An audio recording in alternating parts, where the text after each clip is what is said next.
Chapitre 1. Bruxelles, le 7 mai, 10 heures. Aujourd'hui, je me réveille tard. J'ai le temps. Je me réveille avec la radio. J'aime rester dans mon lit pour écouter France Inter. Le journaliste parle d'un médicament utilisé en chirurgie esthétique. C'est un médicament interdit en France, mais autorisé en Belgique. Ça m'intéresse particulièrement, parce que j'habite en Belgique, mais je suis français. Je pense à tout ce qui est différent ici. Par exemple, les autoroutes gratuites, les sirènes des ambulances, la forme du pain. Je pense à toutes ces choses quand mon téléphone portable sonne. Allô, Alex? C'est Nina. Je te réveille? Nina, c'est ma collègue journaliste à la vie. Elle est sympa, jolie et toujours de bonne humeur. Salut ma belle. Non, non, tu ne me réveilles pas. Comment ça va? Moi, ça va. Et toi, Alex? Qu'est-ce que tu fais? Jackie et moi, on t'attend à l'hôtel Métropole. Qu'est-ce que tu dis? Le rendez-vous est à midi, n'est-ce pas? Non, c'était à 10 heures. Tu es déjà en retard. Ah bon, j'arrive tout de suite. C'est tout près de chez moi. Dans un quart d'heure, je serai là. C'est incroyable. Pourquoi est-ce que j'ai toujours des problèmes avec le temps? Je suis toujours en retard et je suis toujours stressé. Je me douche, je m'habille en 10 minutes. Heureusement, l'hôtel Métropole se trouve à 5 minutes de chez moi, au centre de la ville. Je n'ai pas besoin de ma moto. Je marche rapidement jusque-là. J'ai chaud. Je n'ai pas l'habitude de marcher vite. J'entre dans l'hôtel et je vais vers la table où mes deux collègues, Nina et Jackie, sont assis. Je suis désolé, dis-je. Tu as de la chance, me dit Jackie. Pierrick Martin est en retard, lui aussi. Assieds-toi. Tu veux boire quelque chose? Un café. Un café? Tu penses que pour un nerveux comme toi, c'est bon, un café? Me demande Nina. J'ai besoin d'un café. J'ai envie d'un café. Je vais prendre un café. Je pense que ma réponse est peut-être un peu agressive, parce que Nina me regarde, interrogative. Tu es de mauvaise humeur? Me demande-t-elle. Non, tout va bien, je t'assure, simplement le matin, j'ai besoin d'un café pour me réveiller. Mes collègues, Nina spécialement, s'intéressent à ma santé. Il faut dire que ce sont aussi mes amis. Nous formons une bonne équipe et nous sommes très complémentaires. Jackie, c'est le photographe. C'est vraiment un super photographe. Il est très sympa, mais il est souvent de mauvaise humeur. Il est assez grand et très musclé. C'est un fanatique de sport. Nina, c'est une femme très dynamique. C'est une sportive, mais c'est aussi une passionnée d'histoire de l'art et une excellente observatrice. Moi, ils me considèrent comme un fanatique du travail. Ils me connaissent. Ils savent aussi que je ne suis pas très bien organisé. Chapitre 2. J'observe la décoration de l'hôtel. Nina voit que je suis impressionné. C'est un hôtel splendide, n'est-ce pas? C'est un bon exemple d'architecture belle époque. J'aime spécialement l'énorme escalier en bois. C'est un beau décor pour un film publicitaire avec Pierrick Martin. Pierrick Martin, qu'est-ce que tu sais de lui, Nina? Hein, c'est un bon joueur de tennis. Mais en plus, il est beau comme un dieu, et son image plaît à beaucoup de gens. Moi, dis-je, je préfère les champions authentiques. Mais si le public veut des champions top modèles, pourquoi pas? Qu'est-ce qu'il présente? Un shampoing? Un dentifrice? Chavire, dit Nina. C'est un déodorant pour les sportifs. C'est pas pour toi, Alex. Nina adore me provoquer gentiment sur ma condition physique. En général, je ne réponds pas. Je souris. À côté de nous, à la table voisine, on entend une conversation entre trois hommes. Deux sont très agressifs. Le troisième a une attitude défensive. Les deux premiers disent « Vous devez continuer ». Le troisième répond « C'est dangereux ». J'identifie facilement leur accent.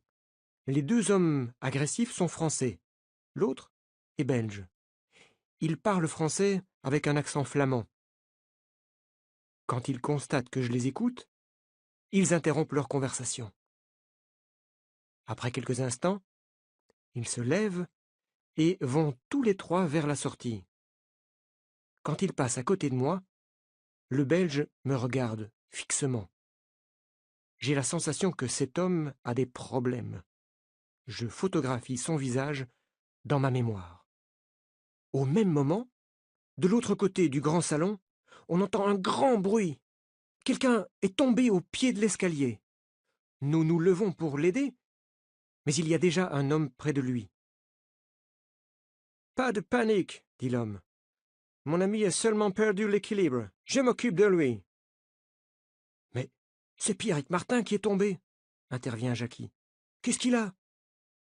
Il faut appeler un médecin, une ambulance, dit Nina. L'ami de Pierrick Martin n'est pas d'accord. Je suis son coach, dit-il avec un accent américain. Ce n'est pas grave, je m'occupe de tout. Nous sommes journalistes. Nous avons justement rendez-vous avec Pierrick. Ah, vous êtes les journalistes de la vie. Pas de panique. Pierrick est seulement... Comment dit-on en français? Ah oui, Pierrick est tombé dans les pommes. Il faut appeler un médecin, répète Nina.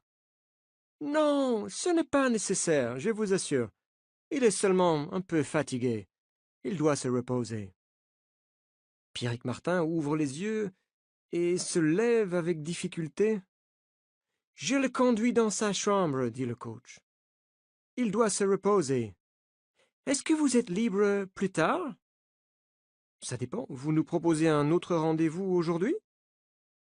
Ce soir, vers 18h30. Ça vous convient? Parfaitement, dit Nina. Ah oui, écoutez-moi, dit encore le coach. C'est important. Respectez la vie privée de Pierrick Martin. Ne parlez pas de sa chute dans l'escalier, vous comprenez? C'est une question d'image. Et c'est la condition pour obtenir l'interview. D'accord? D'accord, dis-je, surpris. Le coach nous laisse seuls dans le hall de l'hôtel. Je regarde mes collègues et je vois qu'ils pensent comme moi, que ce coach est bizarre. Chapitre 3. Eh bien, pour une fois on a le temps, dit Nina. Mon prochain rendez-vous est à 13h. En attendant, j'ai envie d'aller au club de gym. Qui m'accompagne? Moi, dit Jackie. C'est une bonne idée. Et toi, Alex, viens avec nous, c'est super. Nina fait du kickboxing. C'est son sport préféré. Elle fait aussi de la musculation dans le même club que Jackie. Évidemment, ils insistent pour que je les accompagne. Merci de m'inviter, mais moi, la musculation, je n'aime pas ça. Viens voir le club, insiste Jackie. Tu verras, c'est fantastique. Je n'ai pas envie. Mais Alex, il faut faire de l'exercice, dit Nina. Je fais de la moto. Tu te déplaces à moto, continue Nina. Mais ce n'est pas du sport. C'est pas vrai, dis-je. La moto en ville, c'est souvent un sport extrême. Écoute-moi, Alex. Il y a 4 choses importantes pour être en bonne santé physique et mentale. L'alimentation, tu manges mal. L'exercice, tu n'es pas sportif. La relaxation, tu es stressé. Ok, je suis l'exemple de ce qu'il ne faut pas faire. Attends, Alex. Il y a une 4e chose. Ah oui, la 4e. Qu'est-ce que c'est? Je t'écoute. La beauté. Quoi? Oui, oui, la beauté. Il faut s'occuper de son apparence. C'est bon pour l'équilibre. Aujourd'hui, les hommes aussi se préoccupent de leur physique. C'est pour ça que Pierrick Martin intéresse tellement les gens. Ah, c'est l'homme idéal pour toi, Nina. Non. Je veux simplement dire que tu dois t'occuper de toi. D'accord, d'accord. J'ai compris. Je ferai un effort, mais pas aujourd'hui. Quand j'ai un peu de temps, j'aime beaucoup aller dans les librairies où on trouve des livres d'occasion. Il y en a beaucoup dans le quartier de la Bourse. Je trouve toujours des livres pas chers. Je connais un libraire qui vend de vieux magazines sur les motos mythiques. J'adore ça. Chapitre 4. 18h30. Nous nous retrouvons tous les trois à l'hôtel Métropole. Pierrick Martin vient s'asseoir à notre table. Bonjour, dit Pierrick. Je suis vraiment désolé pour ce matin. C'est effectivement un bel homme, et je vois que Nina est sensible à son charme. Ça va bien maintenant demande-t-elle. Oui, oui. Vous tombez souvent dans les pommes demande Jackie. Hein? Qui vous a dit ça? Votre coach, répond Nina. Ah oui, je comprends. C'est parce qu'il ne parle pas très bien le français. Je ne suis pas tombé dans les pommes. Je suis fatigué, c'est tout. Je suis fatigué parce que je m'entraîne beaucoup. C'est clair. Pierrick ne veut pas parler de sa chute dans l'escalier. Nous passons donc rapidement à l'interview. Il parle facilement de sport, de musique, de cinéma. Il nous parle de ses goûts, de ses habitudes. Il a le look d'un acteur. Il a aussi des talents d'acteur. Pierrick, vous dites que votre coach ne parle pas très bien le français. Qui est-ce? Parlez-nous de lui, suggère Nina. Il s'appelle Jim Jordan. C'est un excellent coach. Il est américain. Je suis très heureux de travailler avec lui. Il n'est pas connu dans le monde du tennis. Pourquoi avez-vous décidé de travailler avec lui demande Jackie. Ce n'est pas un spécialiste du tennis. C'est un spécialiste du mental, capable de développer le caractère des sportifs, de leur apprendre à être plus forts psychologiquement. J'ai un autre entraîneur pour la préparation physique et la stratégie. Chapitre 5. Bruxelles, le 24 mai. Réunion de toute l'équipe dans les bureaux du journal La Vie. Jackie est revenu de Paris, où il a passé du temps à observer Pierrick Martin.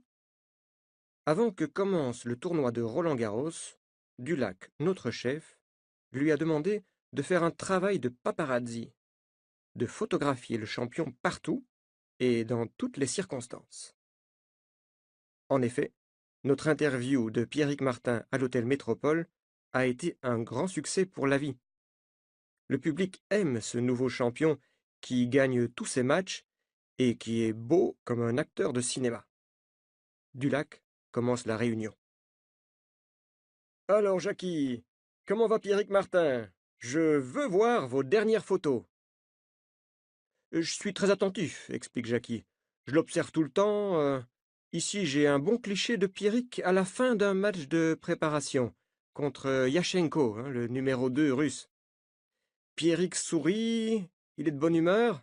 Ça n'arrive pas tous les jours, dit Jackie. Ouais, c'est pas mal, mais c'est pas très intéressant, dit Dulac. Ici, continue Jackie, il monte dans sa voiture. Une superbe Porsche, belle voiture, pas vrai? Écoutez, vous n'avez pas de photos plus excitantes? Non, il passe tout son temps à s'entraîner pour Roland-Garros. Je sais exactement ce qu'il fait, je vais où il va. Avec ma vieille Renault 5, c'est compliqué de suivre sa Porsche. Mais je fais ce que je peux. Je connais maintenant toutes ses habitudes. Il a une vie normale pour un sportif. Chaque jour, il se lève tôt, il sort rapidement de son hôtel et il va en voiture à Roland-Garros. Il prend son petit déjeuner au club VIP, il s'entraîne de 10 heures à 13 heures, ensuite il déjeune. Assez! Assez! Interrompt Dulac. Pierrick Martin doit avoir des secrets. Je veux des photos plus personnelles, des informations plus secrètes. C'est votre travail, oui ou non? Oui, répond Jackie. J'ai peut-être une piste pour vous, dit alors Dulac. Je voudrais vous montrer, à tous les trois, une lettre anonyme que j'ai reçue. Lisez ça. Pierrick Martin va mourir. Je ne sais pas ce que ça signifie, mais c'est une piste intéressante. Alex, vous allez accompagner Jackie à Paris. Vous allez suivre Pierrick Martin jour et nuit si nécessaire, jusqu'au tournoi de Roland-Garros. Essayez de savoir où est le danger. D'accord, dis-je enthousiaste. Une semaine sans dormir, dit Jackie. Eh oui, Jackie, la vie, c'est la vie, conclut Dulac. Dulac répète tout le temps cette phrase, et ça m'énerve. Et ensuite, je suppose que nous allons travailler sans interruption pendant toute la durée du tournoi de Roland-Garros, dit Jackie. Exact, avec Nina. Ça commence le 26 mai et ça se termine le 15 juin. Sur une des photos prises par Jackie, le visage d'un homme attire mon attention. Je les interromps. Jackie, est-ce que tu sais qui est ce type que tu as photographié ici, à côté de Pierrick? Non, mais c'est pas compliqué à savoir. Je me rappelle très bien la maison. C'est une très belle maison à Fontainebleau, dit Jackie. Dulac et moi, on observe attentivement la photo. On voit clairement Pierrick qui sort de sa voiture. Un homme l'attend devant une maison magnifique. Moi, je sais qui est le type à côté de Pierrick, dit Dulac. C'est le docteur Van der Waaren, appelé aussi docteur Frankenstein. Pourquoi Frankenstein? Demande Jackie. C'est un chirurgien esthétique. Il a opéré des clients célèbres dans le show business. Il a accumulé les erreurs médicales et les procès en justice. Van der Waaren a été condamné. Il ne peut plus pratiquer aucune opération chirurgicale. Et c'est peut-être un bon sujet pour un reportage, dis-je. Non, dit Dulac. Si Frankenstein a opéré illégalement le nez de Pierrick Martin, mais que personne ne voit la différence, ça n'a pas d'intérêt pour ses admirateurs. Cherchez autre chose. Chapitre 6. Je sors du bureau de mon chef. Je ne lui dis pas, mais je vais faire une enquête. Le docteur Van der Waaren, c'est l'homme que j'ai vu à l'hôtel Métropole le même jour que Pierrick Martin. J'en suis certain. C'est le Belge qui était en compagnie de 2 Français agressifs. C'est l'homme que j'ai photographié dans ma mémoire. Je sors mon téléphone portable et j'appelle Paul Klein. Paul Klein, je le considère comme un de mes amis à Bruxelles. C'est un policier qui n'est pas comme les autres. Il connaît tout le monde. En général, les policiers et les journalistes n'ont pas de bonnes relations. Mais entre lui et nous, c'est différent. Nous nous communiquons de nombreuses informations. Grâce à lui, nous enquêtons sur des affaires vraiment intéressantes. Nous réalisons des reportages chocs. Allô, Paul? Bonjour, c'est Alex. Mon cher Alex, comment vas-tu? Bien, bien. Je t'appelle pour un problème esthétique. Peinture? Sculpture? Chirurgie. Chirurgie esthétique? Tu veux changer de look, Alex? Tu es fatigué d'être célibataire? Non, c'est très sérieux. Tu connais le docteur Van der Waaren? Frankenstein? Oui, je le connais, évidemment. C'est un médecin qui, par décision judiciaire, ne peut plus pratiquer la chirurgie esthétique. Par conséquent, comment est-ce qu'il peut vivre comme un prince et acheter des maisons à l'étranger? Nous ne savons pas ce qu'il trafique, mais nous le surveillons. Attention, c'est confidentiel. Tu me connais, je peux garder un secret. Merci, Paul. Chapitre 7. Paris, le 26 mai, stade de Roland-Garros, bois de Boulogne. Quand j'étais petit, je venais souvent ici, l'après-midi. C'était mon parc préféré. C'est un lieu de promenade parfait. Et ce n'est pas loin du centre de Paris. On peut voir la Tour Eiffel. Aujourd'hui, je suis ici avec Nina et Jackie pour interviewer et photographier les champions du tennis mondial. Pierrick Martin va commencer à jouer dans quelques minutes. Jackie et Nina sont à côté de moi dans la tribune réservée à la presse. Jackie regarde droit devant lui. Ça va, Jackie? Oui, oui. Je regarde la forme du cours central. Ça me fait vraiment penser à un cirque romain, tu sais. Je peux imaginer facilement Pierrick Martin et son adversaire habillés en gladiateurs. C'est vrai, dis-je. La différence, c'est qu'à notre époque, le public n'exige pas la mort du perdant. Le premier match de Pierrick Martin est une victoire facile. Il a un service très efficace. Il accumule les aces. Sa force extraordinaire ne laisse aucune chance à son adversaire. Regarde bien Pierrick. Tu le trouves normal? Me demande Jackie. Ben oui, je trouve qu'il joue bien, il est en pleine forme, non? Tu sais que j'observe Pierrick attentivement ces dernières semaines. Oui? Et toi, tu ne trouves pas qu'il est différent? Non, désolé. Moi, je suis sûr qu'il a changé. Il a changé physiquement. Pierrick Martin est en train de saluer le public. Il a un sourire triomphant. Jackie, je pense au message anonyme que nous avons reçu. Pierrick Martin va mourir.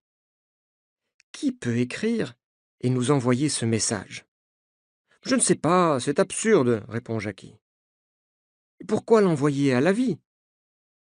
C'est peut-être quelqu'un qui nous connaît. Chapitre 8. 26 mai, dans l'après-midi. À l'hôtel, Nina est en train de téléphoner à la rédaction de La Vie. Jackie arrive près de moi avec son ordinateur portable. Regarde, c'est évident. Voilà des photos de Pierrick prises aujourd'hui et d'autres photos prises il y a un mois à Bruxelles. La transformation est spectaculaire. Tu es d'accord avec moi, Alex? Oui, c'est vrai. Ses bras sont beaucoup plus musclés qu'avant. On a l'impression que son corps s'est développé. En un mois, la différence est impressionnante. Nina s'approche de nous. Waouh, quels muscles, observe-t-elle. On dirait un athlète de la Grèce antique. Je ne suis pas d'accord. Les bras sont plus développés que les jambes. Il n'y a pas d'harmonie, dis-je. Tu as raison, Alex. Toi, tu es harmonieux à ta manière. Absence totale de muscles. Merci, Nina, c'est très gentil. La remarque de Nina fait beaucoup rire Jackie. Moi, je n'ai pas le temps de répondre, parce que mon téléphone portable sonne. Allô? Bonjour, Alex, c'est Dulac. Et votre reportage sur Pierrick Martin, comment ça se passe? Désolé, monsieur Dulac, nous n'avons pas encore de secret ni de révélation sensationnelle. Eh bien moi, j'ai une révélation sensationnelle pour vous. Valentina Smekalova a un nouvel amant. Et devinez qui c'est? Pierrick Martin, j'imagine. Eh oui, décidément c'est moi qui fais tout le travail dans ce magazine. Bon, trouvez-les ensemble, photographiez-les. Vous devez être les premiers, dit finalement Dulac. Je regarde mes collègues. Du travail pour nous.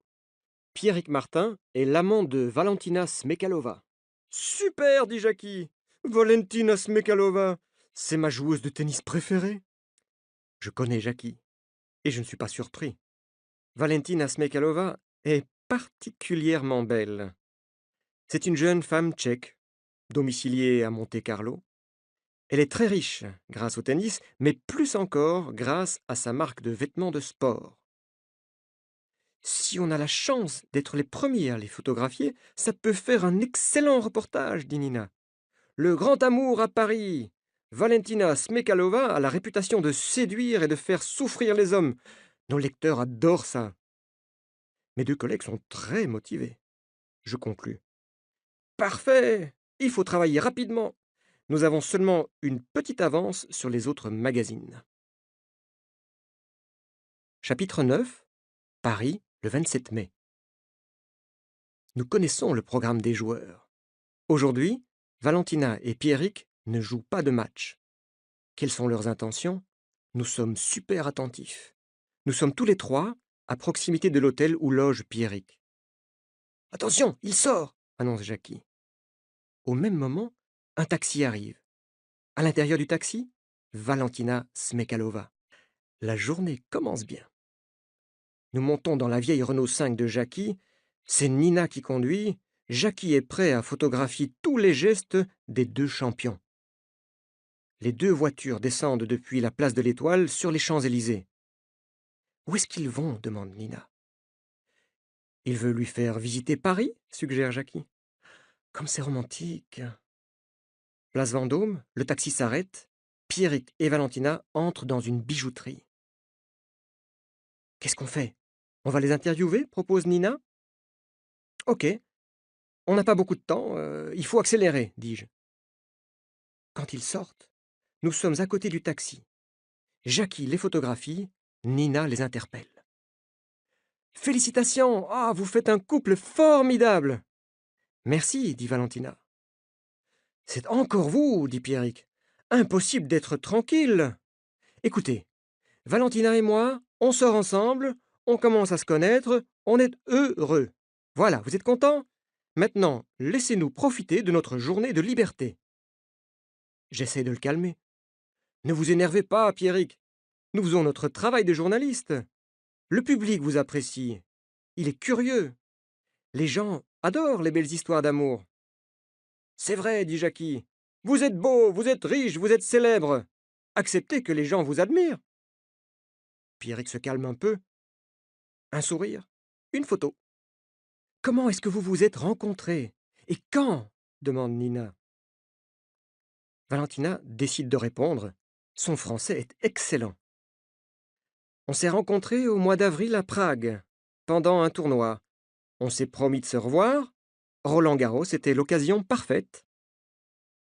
Qu'est-ce que vous avez acheté? On peut savoir? Demande Jackie. Pierrick m'a offert un merveilleux bijou, répond Valentina. On peut voir le bijou? Continue Nina. Oui, regardez comme il est beau. Jackie prend une série de photos d'un magnifique bracelet. Nos lecteurs vont adorer. Moi, je continue l'interview. Quelles sont les qualités de Pierrick que vous appréciez, Valentina? Hmm, il sait ce qu'il veut, il a de l'ambition. J'aime ça. Et pour vous, Pierrick, quelles sont les qualités de Valentina? C'est une femme belle et intelligente. En plus, c'est une grande sportive. Elle a toutes les qualités, en fait. Voilà. Maintenant, vous savez tout, vous avez assez d'informations pour votre magazine. Laissez-nous continuer notre promenade dans Paris, s'il vous plaît. Il a raison. Quelques mots et quelques photos. On a assez de matériel pour faire une double page dans la prochaine édition de l'Avis. Dulac sera content. Chapitre 10. 28 mai, Paris, stade de Roland-Garros. Jackie et moi, nous sommes dans le club VIP du stade. Je parle avec les personnalités du showbiz. Jackie photographie des acteurs et des chanteurs. Ils sont contents d'être photographiés. Ils sont là pour ça. Soudain, Nina entre dans le bar. Elle nous appelle. Venez vite, sortez. Pierrick a un problème sur le cours numéro 12. Il est à nouveau tombé dans les pommes. Et il doit interrompre son entraînement. Nous allons rapidement voir ce qui se passe. Pierrick se lève avec difficulté. Nina propose son aide, mais à nouveau, le coach intervient. Tout va bien, ce n'est pas grave, affirme-t-il. Mais vous voyez bien que ce n'est pas normal. Pierrick doit consulter un médecin, insiste Nina. Il a son médecin personnel. J'interviens à mon tour. Comment ça va, Pierrick? Bien, je vais très bien. Je suis seulement fatigué. Il répond mécaniquement. Il ne dit pas la vérité. C'est étrange de voir un athlète comme lui se lever avec difficulté, comme un vieil homme. Jackie me parle discrètement. Pierrick se dope. C'est certain, me dit-il. Son corps fait une réaction à des produits dopants. Mais comment le sais-tu? J'en suis convaincu. J'ai une longue expérience des clubs de musculation. Nina insiste pour que quelqu'un s'occupe de Pierrick. Le coach appelle alors 2 hommes, ses assistants, pour transporter Pierrick. Quand ils passent devant moi, je les reconnais. Ce sont les 2 hommes qui étaient à l'hôtel Métropole à Bruxelles. Ils étaient assis à la même table que le docteur Van der Waaren. Je regarde Jackie. Photographie les 2 types. Je veux les identifier. Ok, répond Jackie. Juste après le transfert de Pierrick au vestiaire, on voit arriver un groupe d'officiels du tournoi. Ils exigent de voir Pierrick. Ce sont les responsables des contrôles antidopage. S'il y a dopage, on va le savoir bientôt. Chapitre 11. Plus tard, dans la journée. Je résume la situation à mes collègues. 3 informations. Premièrement, le contrôle antidopage de Pierrick est négatif. Ça signifie que Pierrick ne consomme pas de produits non autorisés. Impossible, dit Jackie. Je ne peux pas le croire. Deuxièmement, j'ai envoyé à Paul Klein les photos que Jackie a prises des assistants du coach. Il les a identifiés. Ce sont des délinquants, des trafiquants. Trafic de quoi? Demande Nina. Hormones de croissance, produits dopants, drogue, tout ce qui est illégal est cher. Paul dit que ce sont probablement des hommes dangereux. Et la troisième information? Demande Nina. C'est du lac. La vie a reçu un nouveau message anonyme. Je vous le lis. La mort de Pierrick Martin ne sera pas une mort naturelle. Pour vous, qu'est-ce que ça signifie? C'est une menace? Non, c'est une confidence, dit Nina. Voyons. Ce message parle à nouveau de danger, de mort. Pourquoi est-ce que quelqu'un nous envoie ce message à nous et pas à un autre journal? C'est vrai, il y a d'autres magazines, d'autres paparazzis, dit Jackie. Nous ne sommes pas des paparazzis, dis-je. Celui qui nous écrit, c'est probablement quelqu'un qui sait qu'on s'intéresse spécialement à Pierrick. Autre chose, si les assistants de Jim Jordan sont des trafiquants, il nous faut des informations sur ce coach. Exact. Je m'en occupe, dit Nina. Chapitre 12. Bruxelles, le 30 mai. Dans les bureaux de la vie, je vois Jackie près de la machine à café. Je vais lui parler. J'ai publié une petite annonce sur le site web de la vie. Je veux absolument entrer en contact avec notre mystérieux informateur. Qu'est-ce que tu lui écris? Juste une petite phrase. Si vous savez ce que risque Pierrick, aidez-le, écrivez-nous, identifiez-vous. Ouais. Tu espères une réponse? Moi, je pense que notre informateur a probablement de bonnes raisons pour rester anonyme. C'est possible. Ah non. Tu vois, c'est incroyable, la machine à café est de nouveau en panne. Allez, viens. Je t'offre un café à l'escale, dis-je. L'escale, c'est notre deuxième bureau. C'est un café qui se trouve juste à côté des bureaux de la vie. Nina est là, elle aussi. Elle est assise à une table, à côté de la fenêtre. Elle nous invite à venir près d'elle. C'est moi qui vous offre le café, dit Jackie. C'est mon anniversaire aujourd'hui. Je ne me rappelle jamais l'âge de mes amis et des membres de ma famille. Je suis encore moins capable de mémoriser leur date de naissance. Tu as quel âge, Jackie? 30 ans? Demande Nina.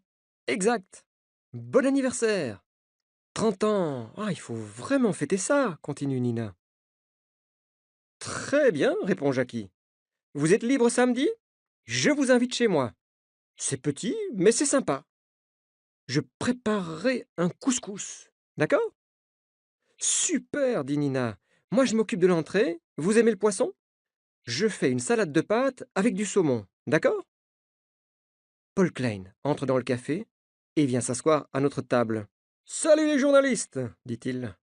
J'ai des informations pour vous sur Frankenstein. Il vend en France un produit interdit, le Partox. Ce n'est pas un produit de beauté comme les autres, hein. Il exige une petite intervention chirurgicale.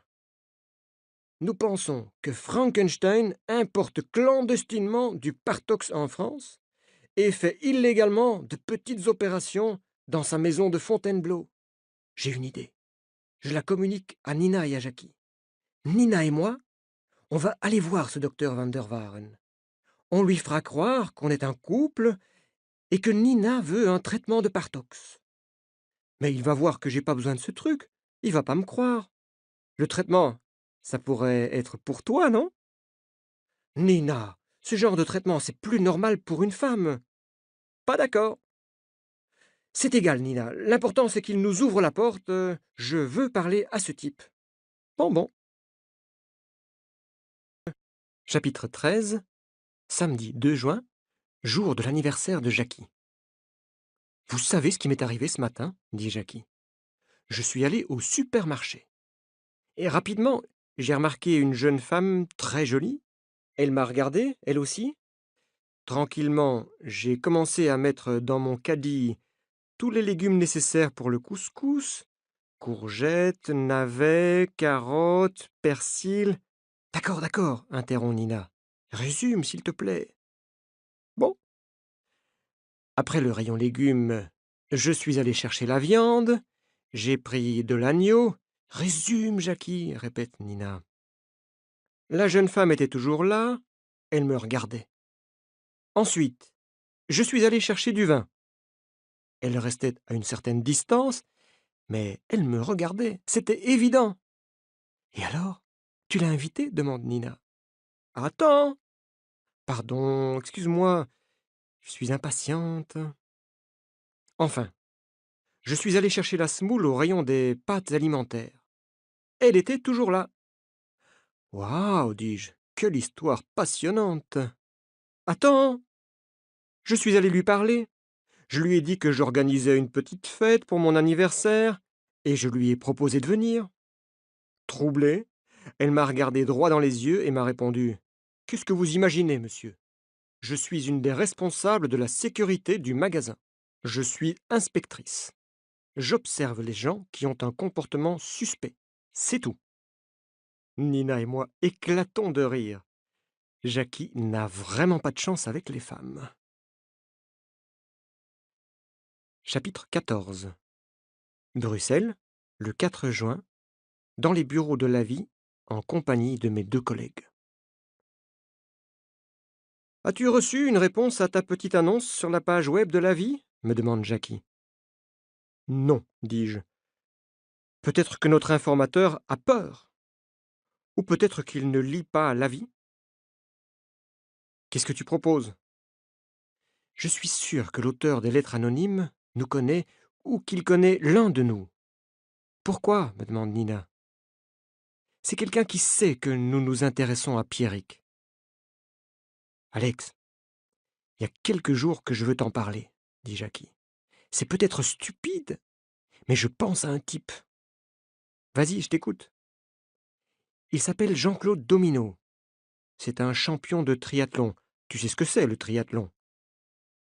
C'est la combinaison de 3 disciplines, pas vrai? Course à pied, natation et vélo. Correct.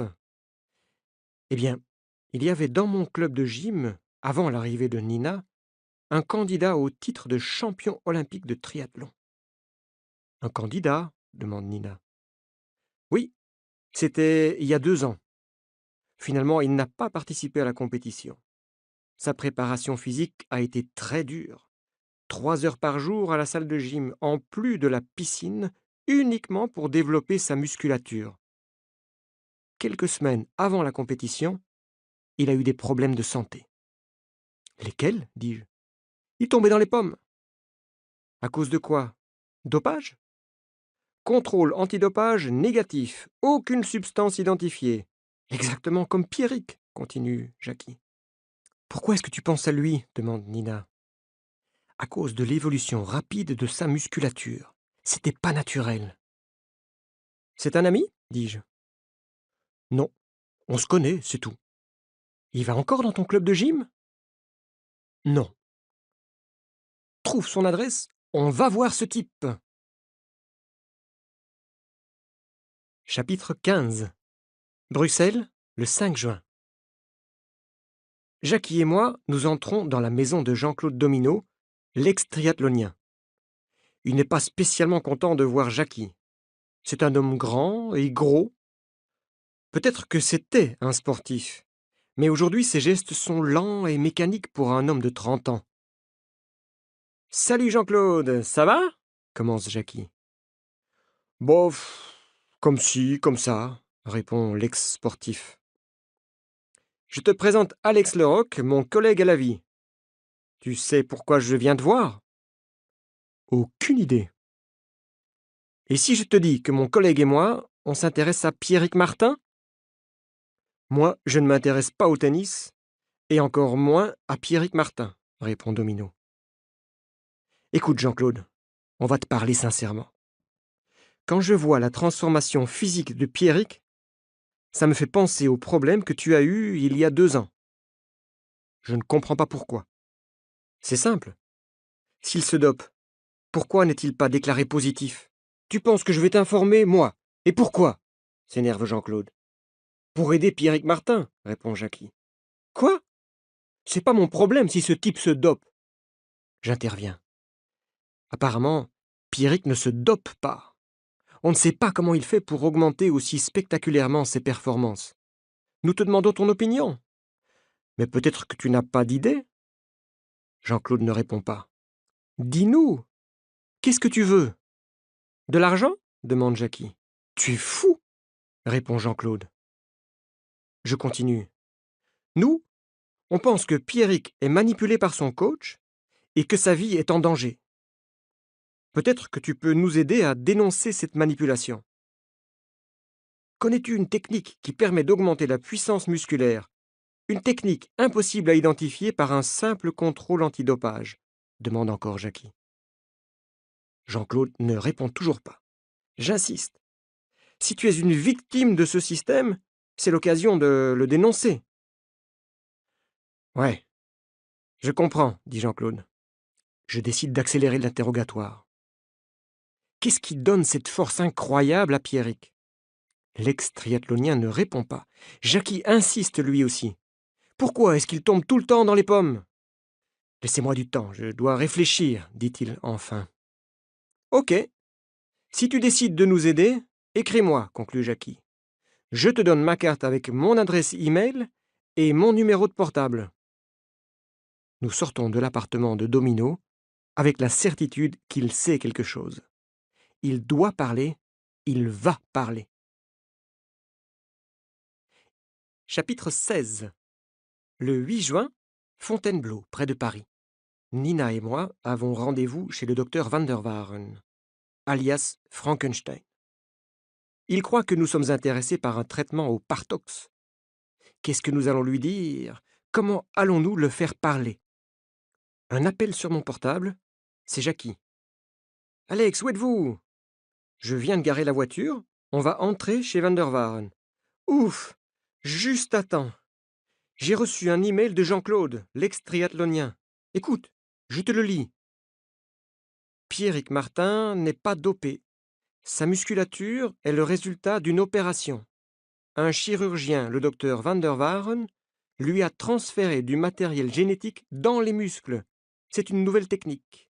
Il a transféré à Pierrick les gènes de l'EPO, une substance qui régule la concentration d'hémoglobine, et les gènes de l'IGF-1, pour augmenter le volume et la puissance musculaire. Les effets sont rapides, spectaculaires et impossibles à détecter. Mais il y a des effets secondaires.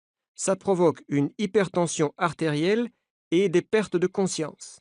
Il risque de mourir d'une crise cardiaque. Je sais ce que je dis. Van der Waaren m'a opéré il y a 2 ans.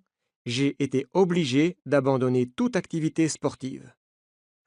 Merci Jackie, tu es formidable. Nous sommes devant la villa de Van der Waaren. Elle est magnifique. Le style de maison qu'un médecin inactif ne peut pas acheter. Nina et moi allons sonner à la porte. Les caméras nous fixent. Nous sommes identifiés et nous entrons. Après quelques instants, Van der Waaren nous reçoit dans son bureau. Il me regarde. Il se rappelle mon visage. On se connaît? Me demande-t-il. Pourquoi attendre? Avec les informations que Jackie m'a données, je décide de passer à l'action. Oui, nous nous sommes vus à l'hôtel Métropole à Bruxelles, le jour où Pierrick Martin est tombé dans l'escalier. Je me présente, Alex Leroc, et voici ma collègue, Nina Lavandy. Nous sommes journalistes à la vie. Nina me regarde, étonnée. Van der Waaren me regarde aussi. Je veux profiter de l'effet de surprise. Nous ne venons pas pour un traitement au Partox. Nous venons pour vous parler de Pierrick Martin. Alors sortez, je vous prie. Je n'ai pas l'intention de parler avec vous. Est-ce que Pierrick peut résister encore longtemps à l'IGF-1? Sa vie est en danger, n'est-ce pas? Cette fois, Van der Waaren est complètement surpris par ma question. Sortez! Nina intervient. Attendez, docteur. Nous avons assez d'informations pour publier un article dans la prochaine édition de l'Avis. Vous savez que Pierrick est en danger. Si vous ne faites rien, vous êtes complice. Mais si vous collaborez avec nous, ça change tout. Qu'est-ce que vous décidez? L'argument de Nina est décisif. Van der Waaren change d'attitude. Comment savez-vous que j'ai opéré Pierrick Martin? Nous n'étions pas certains, mais vous nous le confirmez. Nous sommes en contact avec un autre sportif que vous avez opéré. Ah, maintenant je comprends. Vous vous décidez à dire la vérité, docteur? Je ne supporte pas cette situation, ça ne peut pas continuer. Je suis fatigué, oui. Je suis prêt à parler. Chapitre 17. Paris, le 9 juin. Avec la confession de Van der Waaren, nous pouvons maintenant aller voir Pierrick. Nous le rencontrons dans un vestiaire à Roland-Garros. Pierrick, nous devons absolument vous parler. Ah non, ça suffit. Attendez. Il n'est pas question d'histoire d'amour ni de bijoux de luxe. C'est beaucoup plus sérieux. Laissez-moi tranquille, vous n'êtes pas des gens sérieux. Nous voulons parler des gènes de l'EPO, de l'IGF-1. Ce ne sont pas des sujets sérieux? Qu'est-ce que c'est? Demande Pierrick, toujours aussi bon comédien. Vous êtes en danger, Pierrick, et vous le savez, dis-je. Jim Jordan, votre coach, est un criminel qui utilise les sportifs pour gagner un maximum d'argent. Pour lui, vous êtes un animal de laboratoire. Qui vous a dit ça? Qu'est-ce que vous savez de tout ça? Le docteur Van der Waaren a décidé de parler.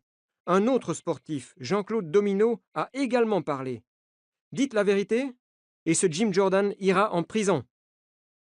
Et ma carrière sportive? Avec l'EPO et l'IGF-1, vous pouvez peut-être gagner ce tournoi, mais votre cœur ne résistera pas à d'autres compétitions. Une porte s'ouvre. Nous voyons entrer Jim Jordan avec ses deux complices. Et vous, les journalistes? Dit Jim Jordan. Je crois que vous avez besoin d'une leçon.